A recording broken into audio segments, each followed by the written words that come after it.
ಓಂ ಶಾಂತಿ. ತಾರೀಕು 28/1/2026 ಪ್ರಾತಃ ಮುರಳಿ. ಮಧುರ ಮಕ್ಕಳೇ, ನೀವು ಮಕ್ಕಳನ್ನು ವಿಶ್ವದ ಮಾಲೀಕರನ್ನಾಗಿ ಮಾಡಲು ಅತಿ ಪ್ರಿಯ ಶಿವತಂದೆಯು ಬಂದಿದ್ದಾರೆ. ನೀವು ಅವರ ಶ್ರೀಮತದಂತೆ ನಡೆಯಿರಿ. ಪ್ರಶ್ನೆ: ಮನುಷ್ಯರು ಪರಮಾತ್ಮನ ಬಗ್ಗೆ ಯಾವ ಎರಡು ಮಾತುಗಳನ್ನು ಒಂದು ಇನ್ನೊಂದಕ್ಕಿಂತ ಭಿನ್ನವಾಗಿ ಹೇಳುತ್ತಾರೆ? ಉತ್ತರ: ಒಂದು ಕಡೆ ಹೇಳುತ್ತಾರೆ ಪರಮಾತ್ಮನು ಅಖಂಡ ಜ್ಯೋತಿಯಾಗಿದ್ದಾರೆ ಮತ್ತು ಇನ್ನೊಂದು ಕಡೆ ಹೇಳುತ್ತಾರೆ ಅವರು ನಾಮರೂಪದಿಂದ ಭಿನ್ನವಾಗಿದ್ದಾರೆ ಎಂದು. ಇವೆರಡೂ ಮಾತುಗಳು ಒಂದು ಇನ್ನೊಂದಕ್ಕಿಂತ ಭಿನ್ನವಾಗಿ ಬಿಡುತ್ತದೆ. ಯಥಾರ್ಥ ರೂಪದಿಂದ ತಿಳಿದುಕೊಳ್ಳದಿರುವ ಕಾರಣ ಪತೀತರಾಗುತ್ತಾ ಹೋಗುತ್ತಾರೆ. ಯಾವಾಗ ತಂದೆಯು ಬರುವರೋ ಆಗ ತಮ್ಮ ಸತ್ಯ ಪರಿಚಯ ಕೊಡುತ್ತಾರೆ. ಗೀತೆ: ಸತ್ತರೂ ನಿನ್ನ ಮಡಿಲಲ್ಲಿಯೇ. ಓಂ ಶಾಂತಿ. ಮಕ್ಕಳು, ಗೀತೆಯನ್ನು ಕೇಳಿದಿರಿ. ಯಾರಾದರೂ ಮರಣ ಹೊಂದಿದಾಗ ತಂದೆಯ ಬಳಿ ಜನ್ಮ ಪಡೆದುಕೊಳ್ಳುತ್ತಾರೆ. ತಂದೆಯ ಬಳಿ ಜನ್ಮ ಪಡೆದುಕೊಂಡರು ಎಂದು ಹೇಳುತ್ತಾರೆ. ತಂದೆಯ ಹೆಸರನ್ನು ತೆಗೆದುಕೊಳ್ಳುವುದಿಲ್ಲ. ತಂದೆಗೆ ಶುಭಾಶಯಗಳನ್ನು ಹೇಳುತ್ತಾರೆ. ಈಗ ನೀವು ಮಕ್ಕಳು ತಿಳಿದುಕೊಂಡಿದ್ದೀರಿ, ನಾವು ಆತ್ಮರಾಗಿದ್ದೇವೆ. ಅದಂತೂ ಶರೀರದ ಮಾತಾಯಿತು. ಒಂದು ಶರೀರವನ್ನು ಬಿಟ್ಟು ಮತ್ತೆ ಇನ್ನೊಬ್ಬ ತಂದೆಯ ಬಳಿ ಹೋಗುತ್ತಾರೆ. ನೀವು 84 ಜನ್ಮಗಳಲ್ಲಿ 84 ಮಂದಿ ಸಾಕಾರ ತಂದೆಯರನ್ನು ಮಾಡಿಕೊಂಡಿದ್ದೀರಿ. ವಾಸ್ತವದಲ್ಲಿ ನೀವು ನಿರಾಕಾರ ತಂದೆಯ ಮಕ್ಕಳಾಗಿದ್ದೀರಿ. ನೀವಾತ್ಮರು ಪರಮಪಿತ ಪರಮಾತ್ಮನ ಮಕ್ಕಳಾಗಿದ್ದೀರಿ. ಅಲ್ಲಿನ ನಿವಾಸಿಗಳಾಗಿದ್ದೀರಿ. ಯಾವುದಕ್ಕೆ ನಿರ್ವಾಣಧಾಮ ಅಥವಾ ಶಾಂತಿಧಾಮವೆಂದು ಹೇಳುತ್ತಾರೆ. ಮೂಲತಃ ನೀವು ಅಲ್ಲಿನ ನಿವಾಸಿಗಳಾಗಿದ್ದೀರಿ. ತಂದೆಯೂ ಸಹ ಅಲ್ಲಿಯೇ ಇರುತ್ತಾರೆ. ಇಲ್ಲಿ ಬಂದು ನೀವು ಲೌಕಿಕ ತಂದೆಯ ಮಕ್ಕಳಾಗುತ್ತೀರಿ. ಅನಂತರ ಆ ತಂದೆಯನ್ನೇ ಮರೆತು ಬಿಡುತ್ತೀರಿ. ಸತ್ಯಯುಗದಲ್ಲಿಯೂ ಸಹ ನೀವು ಸುಖಿಯಾಗಿ ಬಿಡುತ್ತೀರಿ. ಆದ್ದರಿಂದ ಆ ಪಾರಲೌಕಿಕ ತಂದೆಯನ್ನು ಮರೆತು ಹೋಗುತ್ತೀರಿ. ಸುಖದಲ್ಲಿ ಆ ತಂದೆಯನ್ನು ಯಾರು ಸ್ಮರಣೆ ಮಾಡುವುದಿಲ್ಲ. ದುಃಖದಲ್ಲಿ ಸ್ಮರಣೆ ಮಾಡುತ್ತಾರೆ ಮತ್ತು ಆತ್ಮವೇ ನೆನಪು ಮಾಡುತ್ತದೆ. ಲೌಕಿಕ ತಂದೆಯನ್ನು ನೆನಪು ಮಾಡಿದಾಗ ಬುದ್ಧಿಯು ಶರೀರದ ಕಡೆ ಇರುತ್ತದೆ. ಈ ತಂದೆಯು ಬ್ರಹ್ಮ ಅವರನ್ನು ನೆನಪು ಮಾಡಿದಾಗ ಓ ಬಾಬಾ ಎಂದು ಹೇಳುತ್ತಾರೆ. ಇಬ್ಬರೂ ತಂದೆಯರೇ ಆಗಿದ್ದಾರೆ. ಸರಿಯಾದ ಶಬ್ದವು ಬಾಬಾ ಎಂದಾಗಿದೆ. ಅವರು ಸಹ ತಂದೆ, ಇವರೂ ತಂದೆಯಾಗಿದ್ದಾರೆ. ಆತ್ಮವೇ ಆ ಆತ್ಮಿಕ ತಂದೆಯನ್ನು ನೆನಪು ಮಾಡುತ್ತದೆ. ಆಗ ಬುದ್ಧಿಯು ಅಲ್ಲಿಗೆ ಹೊರಟು ಹೋಗುತ್ತದೆ. ಇದನ್ನು ತಂದೆಯು ಕುಳಿತು ಮಕ್ಕಳಿಗೆ ತಿಳಿಸಿಕೊಡುತ್ತಾರೆ. ಈಗ ನೀವು ಇದನ್ನು ತಿಳಿದುಕೊಂಡಿದ್ದೀರಿ. ತಂದೆಯು ಬಂದಿದ್ದಾರೆ, ನಮ್ಮನ್ನು ತನ್ನವರನ್ನಾಗಿ ಮಾಡಿಕೊಂಡಿದ್ದಾರೆ. ತಂದೆಯು ತಿಳಿಸುತ್ತಾರೆ, ಮೊಟ್ಟ ಮೊದಲು ನಾನು ನಿಮ್ಮನ್ನು ಸ್ವರ್ಗದಲ್ಲಿ ಕಳುಹಿಸಿದೆನು. ನೀವು ಬಹಳ ಬಹಳ ಸಾಹುಕಾರರಾಗಿದ್ದೀರಿ. ನಂತರ ಡ್ರಾಮಾನುಸಾರ 84 ಜನ್ಮಗಳನ್ನು ಪಡೆದುಕೊಂಡು ನೀವೀಗ ದುಃಖಿಯಾಗಿದ್ದೀರಿ. ಈಗ ಡ್ರಾಮಾನುಸಾರ ಹಳೆಯ ಪ್ರಪಂಚವು ಸಮಾಪ್ತಿಯಾಗಬೇಕು. ನೀವಾತ್ಮ ಮತ್ತು ಶರೀರರೂಪಿ ವಸ್ತ್ರವು ಸತೋಪ್ರಧಾನವಾಗಿತ್ತು. ನಂತರ ಆತ್ಮವು ಸತ್ಯಯುಗದಿಂದ ತ್ರೇತಾಯುಗಕ್ಕೆ ಬಂದಾಗ ಶರೀರವೂ ಸಹ ಬೆಳ್ಳಿಯ ಸಮಾನ ಆಯಿತು. ನಂತರ ದ್ವಾಪರದಲ್ಲಿ ತಾಮ್ರದಂತಾಯಿತು. ಈಗಂತೂ ನೀವಾತ್ಮರು ಸಂಪೂರ್ಣ ಪತಿತರಾಗಿ ಬಿಟ್ಟಿದ್ದೀರಿ. ಆದ್ದರಿಂದ ಶರೀರವು ಪತಿತವಾಗಿದೆ. ಹೀಗೆ 14 ಕ್ಯಾರೆಟಿನ ಚಿನ್ನವನ್ನು ಯಾರೂ ಇಷ್ಟಪಡುವುದಿಲ್ಲ, ಕಪ್ಪಾಗಿ ಬಿಡುತ್ತದೆ. ನೀವು ಸಹ ಈಗ ಕಪ್ಪು ಕಬ್ಬಿಣ ಸಮಾನರಾಗಿ ಬಿಟ್ಟಿದ್ದೀರಿ. ಈಗ ಯಾವ ಆತ್ಮ ಮತ್ತು ಶರೀರ ಇಷ್ಟು ಕಪ್ಪಾಗಿದೆಯೋ ಅದು ಮತ್ತೆ ಹೇಗೆ ಸ್ವಚ್ಛವಾಗುವುದು? ಆತ್ಮವು ಪವಿತ್ರವಾದಾಗ ಶರೀರವು ಪವಿತ್ರವಾದದ್ದೇ ಸಿಗುವುದು. ಅಂದ ಮೇಲೆ ಅದು ಪವಿತ್ರ ಹೇಗಾಗುವುದು? ಗಂಗಾ ಸ್ನಾನ ಮಾಡುವುದರಿಂದ ಆಗುವುದಿಲ್ಲ. ಇಲ್ಲ, ಹೇ ಪತೀತ ಪಾವನ ಎಂದು ಕರೆಯುತ್ತಾರೆ. ಆತ್ಮವು ಈ ಎಲ್ಲಾ ರೀತಿ ಹೇಳುತ್ತದೆ. ಹೇ ಬಾಬಾ ಎಂದು ಹೇಳಿದಾಗ ಬುದ್ಧಿಯು ಪಾರಲೌಕಿಕ ತಂದೆಯ ಕಡೆ ಹೊರಟು ಹೋಗುತ್ತದೆ. ನೋಡಿ, ಬಾಬಾ ಶಬ್ದವೇ ಎಷ್ಟು ಮಧುರವಾಗಿದೆ. ಭಾರತದಲ್ಲಿಯೇ ಬಾಬಾ ಬಾಬಾ ಎಂದು ಹೇಳುತ್ತಾರೆ. ನೀವೀಗ ಆತ್ಮಾಭಿಮಾನಿಯಾಗಿ ತಂದೆಯ ಮಕ್ಕಳಾಗಿದ್ದೀರಿ. ತಂದೆಯು ತಿಳಿಸುತ್ತಾರೆ, ನಾನು ನಿಮ್ಮನ್ನು ಸ್ವರ್ಗಕ್ಕೆ ಕಳಿಸಿದ್ದೆನು. ಹೊಸ ಶರೀರವನ್ನು ಧಾರಣೆ ಮಾಡಿದ್ದೀರಿ. ಮತ್ತೆ ನೀವೀಗ ಏನಾಗಿ ಬಿಟ್ಟಿದ್ದೀರಿ? ಈ ಮಾತುಗಳನ್ನು ಯಾವಾಗಲೂ ಅಂತರ್ಯದಲ್ಲೇ ಸ್ಮರಣೆ ಮಾಡುತ್ತಿರಬೇಕು. ತಂದೆಯನ್ನು ನೆನಪು ಮಾಡಬೇಕು. ಹೇ ತಂದೆಯೇ, ನಾವಾತ್ಮರು ಪತೀತರಾಗಿ ಬಿಟ್ಟಿದ್ದೇವೆ. ಈಗ ತಾವು ಬಂದು ಪಾವನ ಮಾಡಿ ಎಂದು ನೆನಪು ಮಾಡುತ್ತಾರಲ್ಲವೇ? ಡ್ರಾಮಾದಲ್ಲಿಯೂ ಈ ಪಾತ್ರವಿದೆ. ಆದ್ದರಿಂದ ಕರೆಯುತ್ತಾರೆ. ಡ್ರಾಮಾ ಪ್ಲಾನ್ ಅನುಸಾರ ಹಳೆಯ ಪ್ರಪಂಚದಿಂದ ಯಾವಾಗ ಹೊಸ ಪ್ರಪಂಚ ಆಗಬೇಕೋ ಆಗಲೇ ನಾನು ಬರುತ್ತೇನೆ ಅಂದ ಮೇಲೆ ಅವಶ್ಯಕವಾಗಿ ಸಂಗಮದಲ್ಲಿಯೇ ಬರುತ್ತಾರಲ್ಲವೇ? ನೀವು ಮಕ್ಕಳಿಗೆ ನಿಶ್ಚಯವಿದೆ, ಅತಿ ಪ್ರಿಯ ತಂದೆಯಾಗಿದ್ದಾರೆ. ಮಧುರ, ಅತಿ ಮಧುರ, ಮಧುರಾತಿ ಮಧುರ ಎಂದು ಹೇಳುತ್ತಾರೆ. ಅಂದ ಮೇಲೆ ಈಗ ಮಧುರ ಯಾರು? ಲೌಕಿಕ ಸಂಬಂಧದಲ್ಲಿ ಮೊದಲು ತಂದೆಯಾಗಿದ್ದಾರೆ. ಯಾರು ಜನ್ಮ ಕೊಡುತ್ತಾರೆ, ನಂತರ ಶಿಕ್ಷಕರು, ಅವರು ಒಳ್ಳೆಯವರಿರುತ್ತಾರೆ. ಅವರಿಂದ ಓದಿ ಪದವಿಯನ್ನು ಪಡೆಯುತ್ತೀರಿ.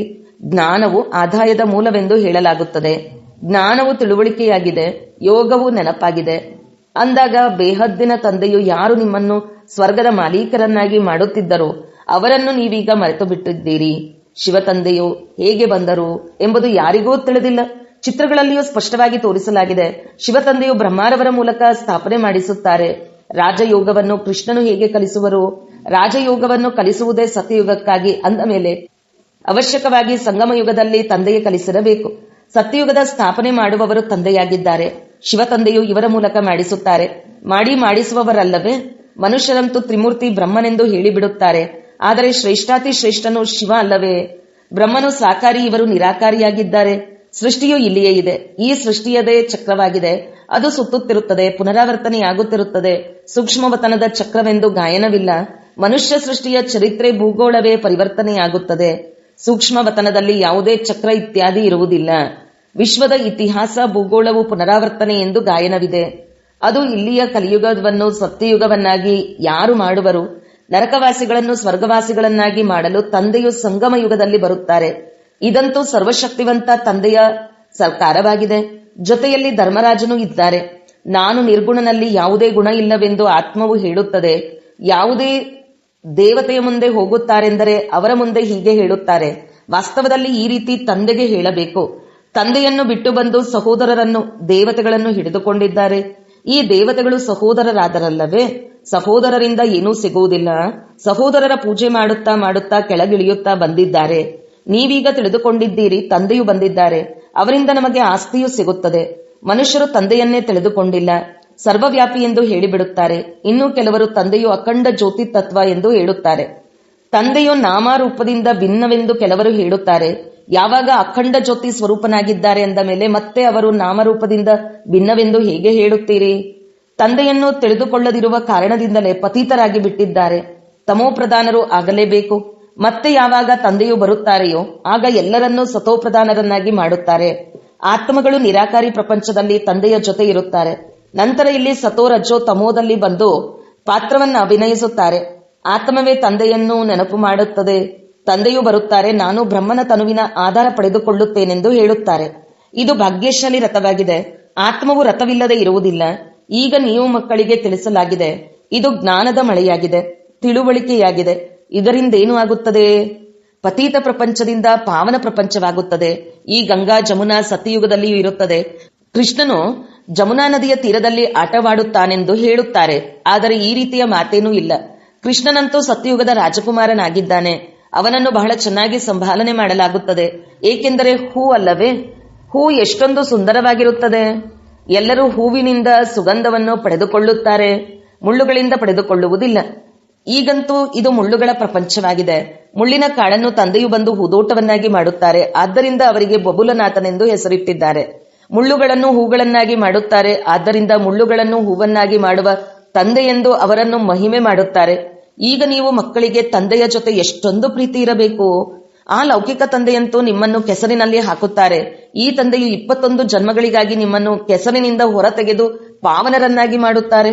ಅವರು ನಿಮ್ಮನ್ನು ಪತಿತರನ್ನಾಗಿ ಮಾಡುತ್ತಾರೆ. ಆದ್ದರಿಂದ ಲೌಕಿಕ ತಂದೆ ಇದ್ದರೂ ಕೂಡ ಆತ್ಮವು ಪಾರಲೌಕಿಕ ತಂದೆಯನ್ನು ನೆನಪು ಮಾಡುತ್ತದೆ. ನೀವೀಗ ತಿಳಿದುಕೊಂಡಿದ್ದೀರಿ. ಅರ್ಧಕಲ್ಪ ತಂದೆಯನ್ನು ನೆನಪು ಮಾಡುತ್ತೀರಿ. ತಂದೆಯು ಅವಶ್ಯಕವಾಗಿ ಬರುತ್ತಾರೆ. ಶಿವಜಯಂತಿಯನ್ನು ಆಚರಿಸುತ್ತಾರಲ್ಲವೇ? ನೀವು ತಿಳಿದುಕೊಂಡಿದ್ದೀರಿ, ನಾವು ಬೇಹದ್ದಿನ ತಂದೆಯ ಮಕ್ಕಳಾಗಿದ್ದೇವೆ. ಈಗ ನಮ್ಮ ಸಂಬಂಧ ಅವರೊಂದಿಗೆ ಇದೆ ಮತ್ತು ಲೌಕಿಕದೊಂದಿಗೆ ಇದೆ. ಪಾರಲೌಕಿಕ ತಂದೆಯನ್ನು ನೆನಪು ಮಾಡುವುದರಿಂದ ನೀವು ಪಾವನರಾಗುತ್ತೀರಿ. ಆತ್ಮಕ್ಕೆ ಗೊತ್ತಿದೆ, ಅವರು ನಮ್ಮ ಲೌಕಿಕ ತಂದೆ, ಇವರು ಪಾರಲೌಕಿಕ ತಂದೆಯಾಗಿದ್ದಾರೆ. ಭಕ್ತಿ ಮಾರ್ಗದಲ್ಲಿಯೂ ಇದು ಆತ್ಮಕ್ಕೆ ತಿಳಿದಿರುತ್ತದೆ. ಆದ್ದರಿಂದಲೇ ಹೇ ಭಗವಂತ, ಓ ಗಾಡ್ ಫಾದರ್ ಎಂದು ಹೇಳುತ್ತಾರೆ. ಅವಿನಾಶಿ ತಂದೆಯನ್ನು ನೆನಪು ಮಾಡುತ್ತಾರೆ. ಆ ತಂದೆಯು ಬಂದು ಸ್ವರ್ಗ ಸ್ಥಾಪನೆ ಮಾಡುತ್ತಾರೆ. ಇದು ಯಾರಿಗೂ ತಿಳಿದಿಲ್ಲ. ಶಾಸ್ತ್ರಗಳಲ್ಲಿ ಯುಗಗಳಿಗೂ ಸಹ ಬಹಳ ಸುದೀರ್ಘವಾದ ಆಯಸ್ಸನ್ನು ಹೇಳಿಬಿಟ್ಟಿದ್ದಾರೆ. ತಂದೆಯು ಪತೀತರನ್ನು ಪಾವನ ಮಾಡಲು ಬರುತ್ತಾರೆಂದರೆ ಅವಶ್ಯಕವಾಗಿ ಸಂಗಮದಲ್ಲಿಯೇ ಬರುತ್ತಾರೆಂಬುದು ಯಾರ ಬುದ್ಧಿಯಲ್ಲಿಯೂ ಬರುವುದಿಲ್ಲ. ಕಲ್ಪದ ಆಯಸ್ಸನ್ನು ಲಕ್ಷಾಂತರ ವರ್ಷಗಳೆಂದು ಬರೆದು ಮನುಷ್ಯರನ್ನು ಪೂರ್ಣ ಘೋರ ಅಂಧಕಾರದಲ್ಲಿ ಹಾಕಿಬಿಟ್ಟಿದ್ದಾರೆ. ತಂದೆಯನ್ನು ಪಡೆಯುವುದಕ್ಕಾಗಿ ಅಲೆದಾಡುತ್ತಿರುತ್ತಾರೆ. ಯಾರು ಬಹಳ ಭಕ್ತಿ ಮಾಡುವರೋ ಅವರಿಗೆ ಭಗವಂತ ಸಿಗುವರೆಂದು ಹೇಳುತ್ತಾರೆ. ಎಲ್ಲರಿಗಿಂತ ಹೆಚ್ಚು ಭಕ್ತಿ ಮಾಡುವವರಿಗೆ ಅವಶ್ಯಕವಾಗಿ ಮೊದಲು ಸಿಗಬೇಕು. ತಂದೆಯು ಲೆಕ್ಕವನ್ನು ಸಹ ತಿಳಿಸಿದ್ದಾರೆ. ಆದ್ದರಿಂದ ಮೊದಲು ನೀವೇ ಭಕ್ತಿ ಮಾಡುತ್ತೀರಿ ಅಂದ ಮೇಲೆ ನಿಮಗೆ ಮೊಟ್ಟ ಮೊದಲು ಭಗವಂತನ ಮೂಲಕ ಜ್ಞಾನ ಸಿಗಬೇಕು. ಇದರಿಂದ ನೀವೇ ಹೊಸ ಪ್ರಪಂಚದಲ್ಲಿ ರಾಜ್ಯ ಮಾಡುವಿರಿ. ಬೇಹದ್ದಿನ ತಂದೆಯು ನೀವು ಮಕ್ಕಳಿಗೆ ಜ್ಞಾನ ಕೊಡುತ್ತಿದ್ದಾರೆ. ಇದರಲ್ಲಿ ಯಾವುದೇ ಕಷ್ಟದ ಮಾತಿಲ್ಲ. ತಂದೆಯು ತಿಳಿಸುತ್ತಾರೆ, ನೀವು ಅರ್ಧಕಲ್ಪ ನೆನಪು ಮಾಡಿದ್ದೀರಿ, ಆಗ ನಾನು ಬಂದು ಸುಖಿಯನ್ನಾಗಿ ಮಾಡುತ್ತೇನೆ. ನೀವೀಗ ಬಹಳ ದೊಡ್ಡ ವ್ಯಕ್ತಿಯಾಗುತ್ತೀರಿ. ನೋಡಿ, ಮುಖ್ಯಮಂತ್ರಿ, ಪ್ರಧಾನಮಂತ್ರಿ ಮೊದಲಾದವರ ಬಂಗಲೆಗಳು ಎಷ್ಟು ಸುಂದರವಾಗಿರುತ್ತದೆ. ಅಲ್ಲಿನ ಹೂಗಳು, ಪೀಠೋಪಕರಣಗಳು ಎಲ್ಲವೂ ಸುಂದರವಾಗಿರುತ್ತದೆ. ಆದರೆ ಇದಕ್ಕಿಂತಲೂ ಎಷ್ಟು ದೊಡ್ಡ ವ್ಯಕ್ತಿ ದೇವತೆಗಳಾಗುತ್ತೀರಿ. ದೈವಿ ಗುಣವುಳ್ಳ ದೇವತೆಗಳು, ಸ್ವರ್ಗದ ಮಾಲೀಕರಾಗುತ್ತೀರಿ. ಅಲ್ಲಿ ನಿಮಗಾಗಿ ವಜ್ರ ವೈಡೂರ್ಯಗಳ ಮಹಲುಗಳಿರುತ್ತವೆ. ಅಲ್ಲಿ ನಿಮ್ಮ ಪೀಠೋಪಕರಣಗಳು ಚಿನ್ನದಿಂದ ಮಾಡಲ್ಪಟ್ಟ ಬಹಳ ಸುಂದರವಾಗಿರುತ್ತವೆ. ಇಲ್ಲಂತೂ ಉಯ್ಯಾಲೆ ಇತ್ಯಾದಿಗಳೆಲ್ಲವೂ ಬಹಳ ಕನಿಷ್ಠ ಮಟ್ಟದ್ದಾಗಿದೆ. ಸತ್ಯಯುಗದಲ್ಲಿ ಎಲ್ಲವೂ ವಜ್ರ ವೈಡೂರ್ಯಗಳಿಂದ ಮಾಡಲ್ಪಟ್ಟ ವಸ್ತುಗಳಾಗಿರುತ್ತವೆ. ಇದು ರುದ್ರಜ್ಞಾನ ಯಜ್ಞವಾಗಿದೆ. ಶಿವನಿಗೆ ರುದ್ರನೆಂದು ಹೇಳುತ್ತಾರೆ. ಯಾವಾಗ ಭಕ್ತಿ ಪೂರ್ಣವಾಗುವುದೋ ಅನಂತರ ಭಗವಂತನು ರುದ್ರಯಜ್ಞವನ್ನು ರಚಿಸುತ್ತಾರೆ. ಸತ್ಯಯುಗದಲ್ಲಿ ಯಜ್ಞ ಅಥವಾ ಭಕ್ತಿಯ ಮಾತೆ ಇರುವುದಿಲ್ಲ. ಈ ಸಮಯದಲ್ಲಿಯೇ ತಂದೆಯು ಈ ಅವಿನಾಶಿ ರುದ್ರಜ್ಞಾನ ಯಜ್ಞವನ್ನು ರಚಿಸುತ್ತಾರೆ. ನಂತರದಲ್ಲಿ ಇದರ ಗಾಯನವು ನಡೆಯುತ್ತದೆ. ಭಕ್ತಿಯಂತೂ ಸದಾ ನಡೆಯುವುದಿಲ್ಲ. ಭಕ್ತಿ ಮತ್ತು ಜ್ಞಾನ, ಭಕ್ತಿಯು ರಾತ್ರಿ, ಜ್ಞಾನವು ಹಗಲಾಗಿದೆ. ತಂದೆಯು ಬಂದು ಹಗಲನ್ನಾಗಿ ಮಾಡುತ್ತಾರೆ. ಅಂದ ಮೇಲೆ ತಂದೆಯ ಜೊತೆ ಮಕ್ಕಳಿಗೆ ಎಷ್ಟೊಂದು ಪ್ರೀತಿ ಇರಬೇಕು.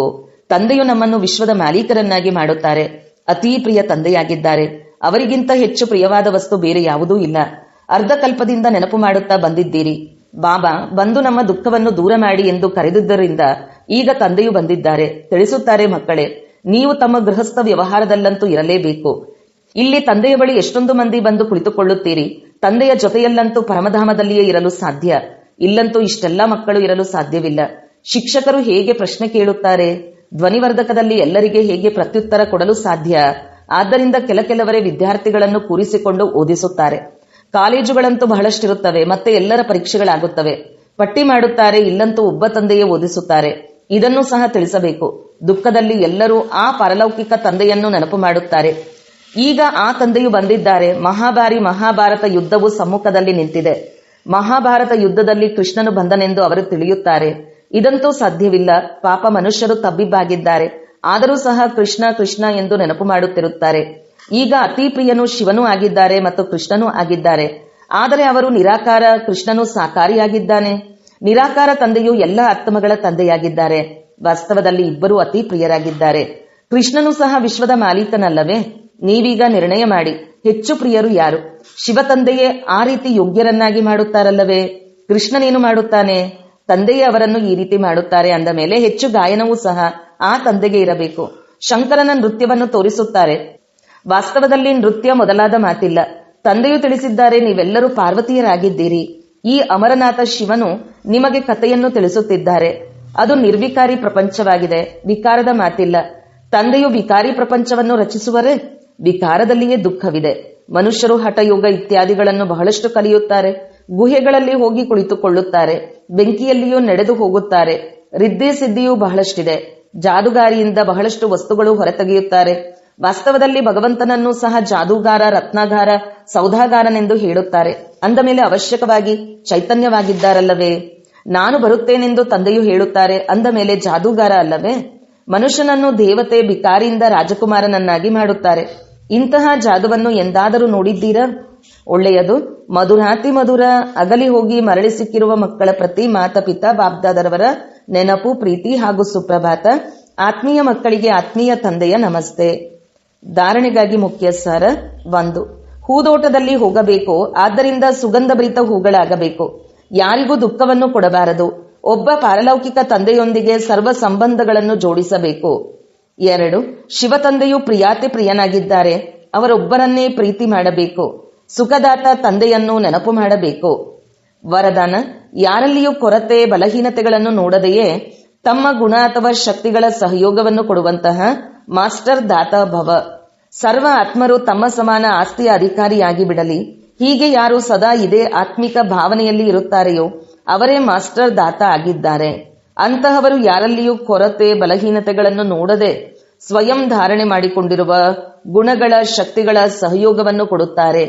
ಇವರಿರುವುದೇ ಹೀಗೆ ಎಂಬ ಭಾವನೆಯ ಬದಲು ಇವರನ್ನೂ ನಾನು ತಂದೆಯ ಸಮಾನ ಮಾಡೋಣವೆಂಬ ಶುಭ ಭಾವನೆ ಇರಲಿ. ಜೊತೆಗೆ ಈ ಶ್ರೇಷ್ಠ ಕಾಮನೆಯೇ ಇರಲಿ. ಈ ಎಲ್ಲ ಆತ್ಮರು ಬಡವ, ದುಃಖಿ, ಅಶಾಂತತೆಯಿಂದ ಸದಾ ಶಾಂತ, ಸುಖ ರೂಪದವರಾಗಿ ಸಂಪನ್ನರಾಗಿ ಬಿಡಲಿ. ಹೀಗಿದ್ದಾಗಲೇ ಮಾಸ್ಟರ್ ದಾತ ಎಂದು ಹೇಳಲಾಗುತ್ತದೆ. ಸ್ಲೋಗನ್: ಮನಸ, ವಾಚ, ಕರ್ಮಣ ಸೇವೆಯನ್ನು ಮಾಡುವವರೇ ನಿರಂತರ ಸೇವಾದಾರಿ ಆಗಿದ್ದಾರೆ. ಅವರ ಪ್ರತಿ ಶ್ವಾಸದಲ್ಲಿ ಸೇವೆಯು ಸಮಾವೇಶವಾಗಿರುತ್ತದೆ. ಅವ್ಯಕ್ತ ಸೂಚನೆ: ಈ ಅವ್ಯಕ್ತ ಮಾಸದಲ್ಲಿ ಬಂಧನ ಮುಕ್ತರಾಗಿ ಜೀವನ್ಮುಕ್ತ ಸ್ಥಿತಿಯ ಅನುಭವ ಮಾಡಿರಿ. ಮೊದಲು ನಿಮ್ಮ ದೇಹದಿಂದ, ದೇಹದ ಸಂಬಂಧಗಳಿಂದ, ಹಳೆಯ ಜಗತ್ತಿನ ಸ್ಮೃತಿಯಿಂದ ಮುಕ್ತರಾಗಿರಿ. ಈ ಮುಕ್ತಿಯ ಸ್ಥಿತಿಯನ್ನು ಅನುಭವಿಸಿದಾಗ ಸ್ವತಃ ಜೀವನ್ಮುಕ್ತಿಯ ಅನುಭವ ದೊರೆಯುತ್ತದೆ. ಆದ್ದರಿಂದ ಪರಿಶೀಲನೆ ಮಾಡಿರಿ. ಜೀವನದಲ್ಲಿ ಇದ್ದರೂ ಸಹ ದೇಹ, ಸಂಬಂಧ ಮತ್ತು ಹಳೆಯ ಪ್ರಪಂಚದ ಆಕರ್ಷಣೆಯಿಂದ ಎಷ್ಟರ ಮಟ್ಟಿಗೆ ಮುಕ್ತರಾಗಿದ್ದೀರಿ? ಓಂ ಶಾಂತಿ.